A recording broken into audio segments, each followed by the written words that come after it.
अस्सलाम वालेकुम। आप देख रहे हैं PSX खबरनामा। मैं हूं नादिया अनवर। सबसे पहले आज की अहम खबरें। पाकिस्तान स्टॉक एक्सचेंज में ज़बरदस्त तेज़ी के साथ कारोबार का आगाज़ हुआ, जिसके नतीजे में इंडेक्स नई बुलंद तरीन सतह पर पहुंच गया। कारोबारी हफ्ते के पहले दिन शेयर मार्केट में 633 पॉइंट की तेज़ी के साथ मार्केट का आगाज़ हुआ, जिसके साथ ही PSX 100 इंडेक्स बढ़कर 1,18,220 पॉइंट्स की नई बुलंद तरीन सतह पर पहुंच गया। उसके बाद PSX में तेजी का रुझान जारी रहा और 722 पॉइंट्स की तेजी के साथ इंडेक्स 1,18,314 पॉइंट्स की सतह को छू गया।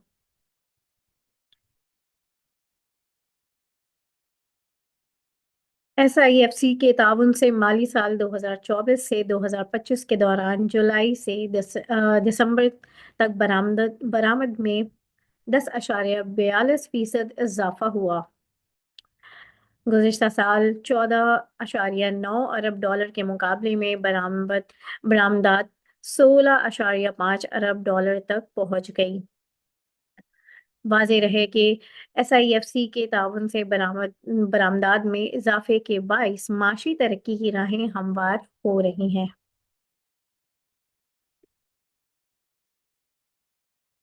वफाकी वजारत ख़जाना ने PSO, Pakistan petroleum limited, OGDC, सुई सौदर्न और सुई नॉर्दर्न गैस कंपनियों के मालियाती निज़ाम को गैर मौसर करार दे दिया गया। वजारत ख़जाना ने ऑयल एंड गैस सेक्टर्स के मालियाती निज़ाम पर सवालात उठाए हैं। ज़राए के मुताबिक वजारत ख़जाना के मुताबिक तेल और गैस कंपनियों के इंफ्रास्ट्रक्चर दकियानूसी और गैर मौसर हो चुके हैं, जिसकी वजह से तमाम 5 कंपनियों को चैलेंजेस का सामना है।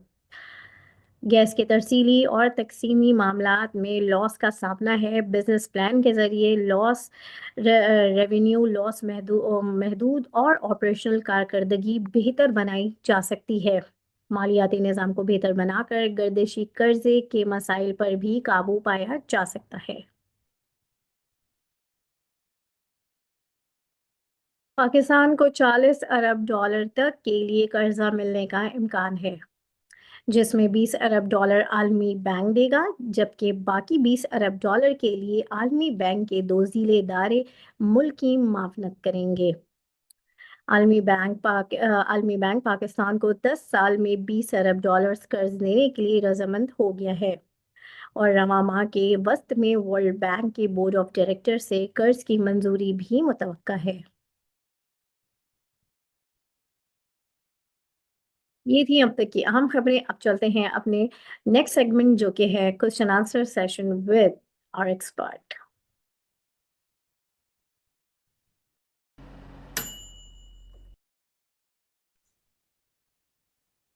जी, welcome to the session with expert. और question answer session with expert में जो है हमारे साथ मौजूद हैं टॉप लाइन सिक्योरिटीज़ के senior research analyst Nishit Malik साहब, और उनके लिए कुछ सवाल आए हैं सर।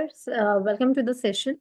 और सबसे पहला सवाल जो आज के हवाले से है वो कि आज ऑयल और गैस डाउन क्यों थे? ऑयल एंड गैस डाउन इसीलिए थे कि गवर्नमेंट की न्यूज आई है मतलब वो आईएमएफ की तरफ से कैप्टिव पावर प्लांट्स को गैस देने से मना कर दिया है कि या तो कैप्टिव पावर प्लांट्स को गैस दें या जो है बहुत हाई रेट के ऊपर दें। तो इन दोनों से यही नुकसान होगा कि इन दोनों से ही जो है ना ईएनपी कंपनीज ओजीडीसी पीपीएल मारी इन सबको नुकसान होगा, हम्म।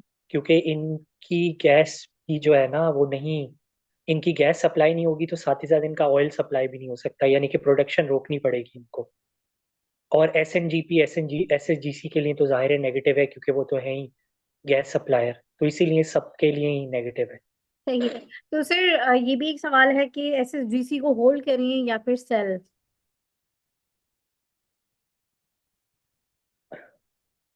एसएनजीसी को होल्ड करें, होल्ड करें। अच्छा, ओके। अच्छा, यहाँ पर AGTL versus MTL, which stock is better at current price to take position?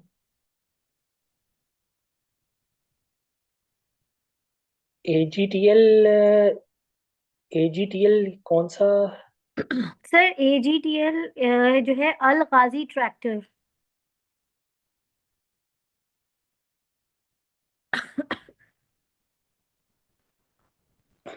दोनों ही जो है वो काफी चल चुके हैं,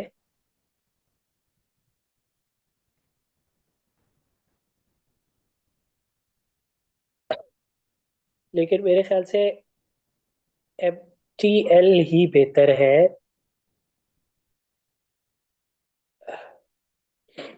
एक MTL ही बेहतर है, MTL बेहतर है। ओके। अच्छा, क्लोवर हबकोर हाँ, ईफर टारगेट। क्लोवर का टारगेट आपका होगा।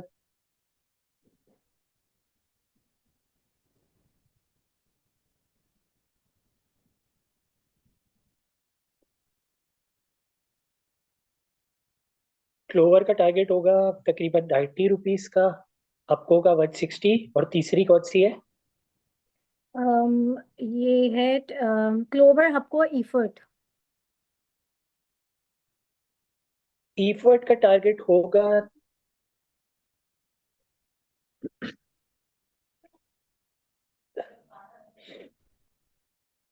ईफर्ट का 250। ओके। ओके। अच्छा, यहाँ पर ये भी पूछा गया PSO आई बाय बिफोर 440 नाउ 413। तो सही है, होल्ड करें। अच्छा। और जो है इसके अलावा स्पेल और मारी का व्यू बता दें। स्पेल अच्छा है। आ, मारी को अगर देखें तो मारी इस रेट के ऊपर तो अच्छा नहीं है। अच्छा, सही। बहुत शुक्रिया सर नशरत आपका। और नाजरीन, अब हम अपने नेक्स्ट जो है सेम सेशन होगा हमारा क्वेश्चन आंसर विद एक्सपर्ट में। हम मुलाकात करेंगे हमारे टेक्निकल एक्सपर्ट जो कि जो है इंटरनेशनल मार्केट को भी कवर करते हैं। जी हाँ मोहसिन साहब, तो चलें नेक्स्ट का move to the next session. Thank you sir. अल्लाह हाफिज। अस्सलाम वालेकुम जी। Welcome to our next segment जो कि है क्वेश्चन आंसर विद एक्सपर्ट। और जैसे कि मैंने कहा कि इस सेगमेंट में हमारे साथ जो है मोहसिन हसन साहब जो कि टॉप लाइन सिक्योरिटीज़ में as a head of commodities हैं, वो हमारे साथ हैं। और उनसे हम जानेंगे इंटरनेशनल मार्केट के हवाले से। और इसके अलावा हम जानेंगे PSX के हवाले से भी जानेंगे। जो आपके सवालात हैं उनको भी हम टेक्निकली जो है इनसे जानेंगे। तो चलो उन्हें वेलकम करते हैं। अस्सलाम वालेकुम सर। अस्सलाम वालेकुम जी, कैसे हैं आप? खैरियत से? जी वालेकुम सलाम, अल्हम्दुलिल्लाह। सर आप कैसे हैं? अल्हम्दुलिल्लाह जी। जी सर, सबसे पहले तो जो है इंटरनेशनल मार्केट की जो है उसके ऊपर एक ओवरव्यू आपका चाहूंगी। उसके बाद फिर हम फर्दर टेक्निकली चीज़ों को डिस्कस करेंगे। जी। अच्छा जी, इंटरनेशनल मार्केट्स के हवाले से देखें तो आज एक काफ़ी तो वॉलेटाइल डे रहा है। गोल्ड की प्राइसेस के अंदर भी एक सडन शूट देखा गया, लेकिन फिर वो वापस पुल बैक है और इस वक्त प्राइसेस अपने डे लोज के करीब वापस ट्रेड करी हैं, हाई रजिस्टर करने के बाद 2635 के पास। और उसके अलावा अगर देखें तो जो कि एक इम्पॉर्टेंट न्यूज़ के हवाले से देखें तो वो ये है कि जो US प्रेसिडेंट अभी जो करंटली जो बाइडन है, वो जी जी। बेसिकली जो इनकी जो ऑयल की ड्रिलिंग है US की, उसके ऊपर वो कुछ अमेंडमेंट्स लाके उसके ऊपर बैन लगाना है। ऑफशोर ड्रिलिंग के ऊपर वो बैन लगाने के लिए जा रहे हैं। तो ये एक फैक्टर है जिसकी वजह से ऑयल की प्राइसेस को थोड़ा सा बूस्ट मिला है। और उसके अलावा साथ में जो ये जो मिडल ईस्ट के बिगड़ते हुए सूरत हाल है और रशिया यूक्रेन वॉर जो मजीद उसमें थोड़ी सी इंटेंसिटी बढ़ती जा रही है, तो ये फैक्टर्स हैं कि जिसकी वजह से ऑयल की प्राइसेस को एक स्टेबिलिटी मिली हुई है। और जो बाइडेन की तरफ से जो एक ये लेके आया जा रहा है, जो बैन लगाया कि पे वो काम कर रहे हैं, वो तो मोस्ट प्रॉब्ली वो उसकी नौयत कुछ इस तरह की है कि आगे डोनाल्ड ट्रंप जो बेसिकली आने के बाद जिनका उनका इरादा यही था कि वो ड्रिलिंग के ऊपर वो मतलब करेंगे ताकि ऑयल की जो उनकी US के लिए अपनी प्रोडक्शन जो है वो बढ़ाई जा सके। और जिससे एंटिसिपेट किया जाता है कि ऑयल की प्राइसेस ट्रम्प के आने के बाद थोड़ी सी एक पुल बैक देखा जा सकता है। तो उसमें आप थोड़ा सा कह सकते हैं कि डिले हो जाएगा वो चीज़। तो ये फैक्टर है। बाकी इकोनॉमिक नंबर्स तो ऐसे जितने खास नहीं है। ये वीक इम्पॉर्टेंट है इंटरनेशनल मार्केट्स के हवाले से, बिकॉज ये यूएस के लेबर मार्केट के नंबर्स फ्राइडे को रिलीज होंगे अराउंड 6:30, जो कि मार्केट के ऊपर काफी ज्यादा इम्पैक्ट करेंगे। सही, बिल्कुल। अच्छा सर, ये कुछ क्वेश्चंस आए थे, तो इसके लिए जो है हमें आपकी टेक्निकली एक्सपर्टीज जो है वो रिक्वायर्ड होंगी। सबसे पहले अगर मैं बात करूं तो जो है सीपीएचएल के हवाले से पूछा गया है, इसकी टारगेट प्राइस फॉर 2025।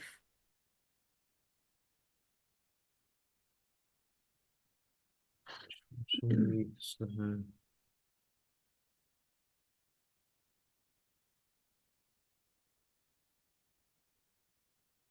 अच्छा जी, सीपीएचएल की अगर बात करें हम, तो मार्केट आज थोड़ी सी करेक्शन नजर आई है। कमिंग डेज के अंदर मजीद थोड़ी सी करेक्शन आ सकती है। अगर खास के लिए हम अगर सीपीएचएल की बात करें, सिटी फार्मा, तो मोस्ट प्रॉब्ली एक पुल बैक अगर आता है मार्केट के अंदर भी, तो तकरीबन अभी जैसे कि इसका शेयर की प्राइस अराउंड 68 रुपीज पे है। तो अगर हम इसको तकरीबन 2025 के हवाले से देखें, तो एक करेक्टिव पुल बैक इसमें बनता है, जो कि तकरीबन एक इसका आइडियल जो बाइंग का एरिया होगा वो बनेगा तकरीबन 52-53 रुपए से लेके तकरीबन, आप इसको रखें अंदाजा 45 रुपए के आगे। 53 से 43 का जो एरिया होगा, ये थोड़ा सा लॉन्ग टर्म प्रोजेक्शन के हवाले से देखें तो वो वहां तक थोड़ा सा आ सकता है। बट साथ में इसके फंडामेंटल्स पे भी नजर रखिएगा। ये वो एरिया है कि इनकेस अगर मार्केट में कोई मेजर करेक्शन भी आती है और स्टॉक अगर ड्रॉप भी होता है, तो वो एक अच्छा एक्यूमुलेशन जोन होगा सिटी फार्मा के हवाले से। तो वहां से फिर हम दोबारा देख सकते हैं, बिकॉज ये अगर अपना हाई ब्रेक करता है 73.7 का, तो फिर वहां से मजीद इसमें अपसाइड तकरीबन अराउंड 92 से 98 का एरिया है, जो कि ये टारगेट करेगा। तो वो फिर इसकी लेकिन उसके लिए कि अपने हाई वाले जो इसका था 73.7 का, उसके ऊपर स्टेबिलिटी रहे। तो एक अच्छा एरिया अगर नेक्स्ट ईयर के हवाले से, पूरा मतलब इस साल के हवाले से देख रहे हैं, तो जो भी डिप आता है इसमें, जैसे कि अभी जिक्र किया 43 से 53 का, उस एरिया के अंदर इसको एक्यूमुलेट किया जाए। और गोइंग फॉरवर्ड टारगेट जो हाई के ऊपर स्टेबिलिटी आती है, तो फिर 92, 98, और फिर अराउंड जो कि 100 प्लस भी टारगेट कर सकता है ये। और साथ में सही। इसके फंडामेंटल्स भी जो है वो उस पर भी नजर लाजमी होगी। सही। अच्छा सर, नेक्स्ट है Colgate target price in 6 months.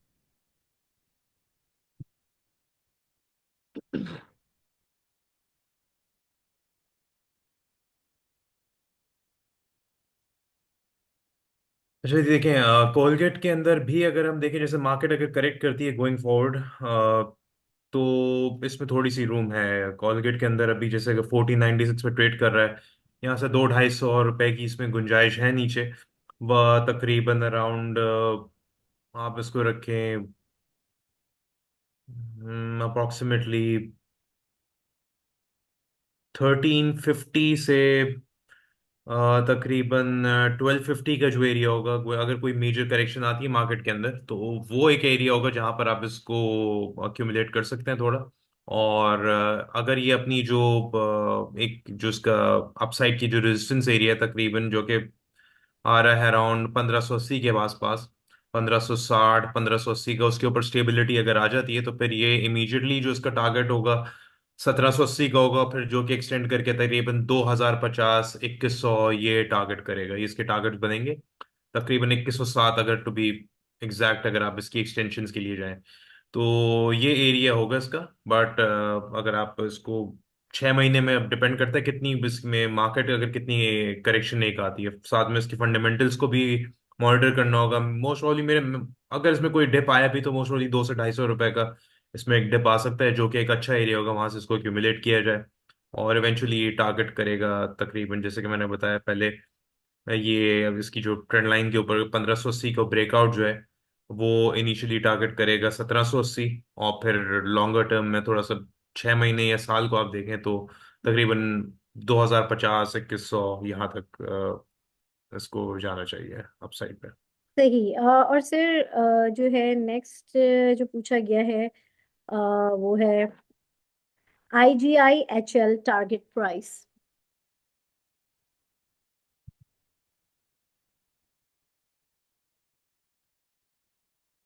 अच्छा जी, इसके अंदर अगर हम देखें तो सप्लाई जोन इसका मौजूद है ऊपर, और इसमें थोड़ी रूम अभी है। 177 पे है, 189 तक इसमें है जगह। तकरीबन अगर हम इसको देखें, वन इसका सप्लाई जोन है। अगर हम इसको वीकली टाइम फ्रेम पे देखें तो ये एरिया ऐसा है जहां तक अभी टैप करना बाकी है। तो ये एरिया है तकरीबन बन रहा है अराउंड 189 से 199 2000, आप इसको लगा लें। दो 189 से टू हंड्रेड का एरिया, सॉरी 2000। 189 से 200 का जो एरिया ये टैप हो सकता है। कंडीशन उसके लिए ये है कि इसकी प्राइस 160 के ऊपर स्टेबल रहे। ये स्टॉक अगर 160 के ऊपर स्टेबल रहता है तो ये थोड़ा सा कंसोलिडेट करेगा, इस कारण 160 160 175 के एरिया में, और फिर जो इसका टारगेट होगा ये 189 से 200 के एरिया में होगा। अगर उसके ऊपर स्टेबिलिटी आती है तो फिर हम इसमें फर्दर एक अपसाइड देख सकते हैं 218 222 के रीजन में। वरना अगर इस एरिया में सस्टेन नहीं कर सका 200 189 के एरिया में, तो फिर दोबारा जो अगर ये ड्रॉप होगा तो फिर वो थोड़ा सा एक बेरिश फॉर्मेशन फॉर्म कर सकता है, जो कि एक बड़ी डाउनसाइड को इंडिकेट करेगा। बट अभी इवेंचुअली जब तक 160 158 इसके ऊपर स्टेबल है, तो ये एक थोड़ा सा कंसोलिडेट करके ऊपर 189 200 के एरिया को टारगेट कर सकता है। सही। अब सर, जो है आपने मुझे कहा था कि आपकी जो है थ्री टॉपिक्स जो है वो आप टेक्निकली जो है वो हमें बताएंगे। तो मैं चाहूंगी कि वो कौन सी थ्री टॉपिक्स हैं और उसको जो है आप टेक्निकली भी जो है हमें बता दें। देखिए जी, हबको है, फास्ट केबल्स है, और पीआरएल कह सकते हैं। चलिए। और इसकी अगर बात करें हम हबको की, तो मैं इसमें थोड़ा सा एक पुल बैक एक्सपेक्ट कर रहा हूँ। थोड़ा आज ऑल्दो ये पॉजिटिव क्लोज हुआ है, बट एक पुल बैक मैं इसमें एक्सपेक्ट कर रहा हूँ नीचे तकरीबन 125 और 122 का जो एरिया, प्लस इसकी जो इम्पोर्टेंट एरिया है तकरीबन 117 से 125 का रीजन है। इसमें थोड़ा सा मैं एक पुल बैक एक्सपेक्ट कर रहा हूँ, और वहां से आप इसको अक्यूमुलेट कर सकते हैं। इनिशियली टारगेट होगा इसका 136, और फिर इवेंचुअली 144 का है। जो बुलिश ब्रेकआउट इसके अंदर बनेगा असल, वो है अराउंड 145 144 का रीजन। उसके ऊपर स्टेबिलिटी आ जाती है तो हम इसका टारगेट अपसाइड पे 163 एंड 170 का एरिया कर सकते हैं। तो ओवरऑल जब तक 116 115 के ऊपर जब तक ये स्टेबल है, 115 112 का एरिया इसके ऊपर जब तक ये स्टेबल है, तो हम इसको डिप पे बाय कर सकते हैं 117 से 125 के एरिया में। थोड़ा सा एक पुल बैक जो कि मैं एंटिसिपेट कर रहा हूँ वो इस रीजन के अंदर आ सकता है, वहां से आप इसको बाय कीजिए। इमीडिएट टारगेट अगर देखें तो 136 137 का होगा, जो अभी इसने रीसेंट टॉप लगाया, और वहां से प्राइस होल्ड नहीं कर सकी, दोबारा ड्रॉप हुई है। और उसके बाद फिर एक्सटेंशन में 143 144 होगा, वो ब्रेक हो गया तो वो फिर एक प्रॉपर बुलिश ब्रेकआउट होगा, जो कि काफी तेजी से इसको टुवर्ड्स 163 170 की तरफ लेके जाएगा। अगर उस 144 45 के पास से रिजेक्शन मिलती है तो फिर हम दोबारा इस एरिया को टैप होते हुए देख सकते हैं 125 और 117 को। अब आ जाते हैं हम फास्ट केबल्स के ऊपर।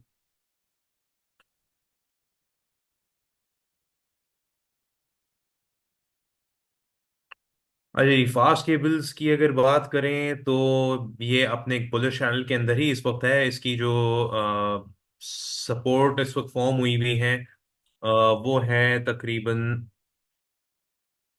26 रुपये 60 पैसे। और जो दूसरा इसका सपोर्ट जोन है वो है 25 रुपये 5 पैसे। आज इसमें थोड़ा सा एक डिप देखने में आया था, वो इसने अपने फेयर वैल्यू गैप कंप्लीट किया था, और थोड़ी सी मजीद एक पुल बैक इसमें आ सकता है। तकरीबन हम समझें 27 रुपये 30 पैसे से लेके जो इसका सपोर्ट करिए 26 रुपये 60, यहाँ पर एक आके थोड़ी सी कंसोलिडेशन देखने में आ सकती है। और उसके बाद जो अपसाइड पे ये टारगेट करेगा 29 रुपये 80 पैसे से आप रखें इसका टारगेट 30 रुपये 70 पैसे, इमीडिएट टारगेट्स की अगर बात करें। उसके ऊपर फिर अगर हम जाते हैं तो 32 रुपये 75 पैसे ये इसका टारगेट बनते हैं। और लास्ट में अगर हम पीआरएल पे अगर आते हैं तो पीआरएल में थोड़ा पीआरएल में भी एक गुंजाइश है, थोड़ा सा। बट इसमें पीआरएल के अंदर ये है कि इसको 40 के ऊपर स्टेबिलिटी चाहिए। ये 43 के पास बाय किया जा सकता है, और 43 के पास बाय किया जा सकता है, 40 के ऊपर है जब तक, तो इसमें रूम है तकरीबन अपसाइड का हम उसका टारगेट रखें तो छोटे टाइम फ्रेम्स के अंदर 49 या 50 रुपए, और अगर इसको हम वीकली बेसिस पे देखें तो तकरीबन इसमें एक्सटेंशन की अगर बात करें, ये बन जाती है